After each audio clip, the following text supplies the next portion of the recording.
আলোচনা করলাম স্টার্স বা শ্বেতসারের শ্বেতসার কি, উৎস কি, ধর্ম কি, আদ্র বিশ্লেষণ করলে কি পাওয়া যায় এবং শ্বেতসারের বা স্টার্সের ব্যবহার।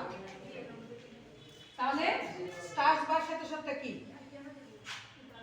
অ্যামাইলেজ এবং অ্যামাইলোপেকটিন নামক দুইটি পলিস্যাকারাইড একসাথে যুক্ত হয়ে যে রাসায়নিক পদার্থ তৈরি করে তাকে স্টার্স বলে।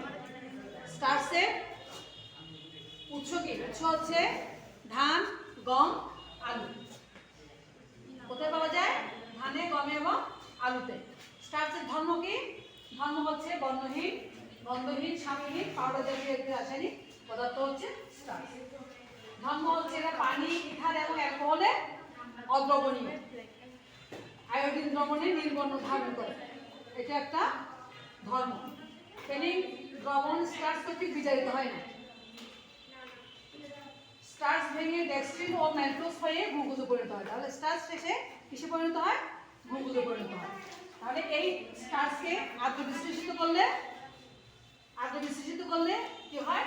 লৌহ অ্যাসিড এবং এনজাইম দ্বারা আদ্র বিশ্লেষিত করলে স্টার্স প্রথমে ডেক্সট্রিনে পরিণত হয়, তারপর ম্যালটোজে পরিণত হয় এবং পরবর্তীতে গিয়ে ডি গ্লুকোজে পরিণত হয়। এই হচ্ছে স্টার্সের উৎস, ধর্ম এবং আদ্র বিশ্লেষণ করলে কি হয়।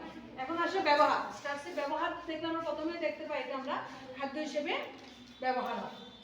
গ্লুকোজ, অ্যালকোহল এবং চোলায় মদ তৈরিতেও কিন্তু স্টার্স ব্যবহার করা হয়। গ্লুকোজ তো আছে, অ্যালকোহল তৈরিতে ব্যবহার করা হয়।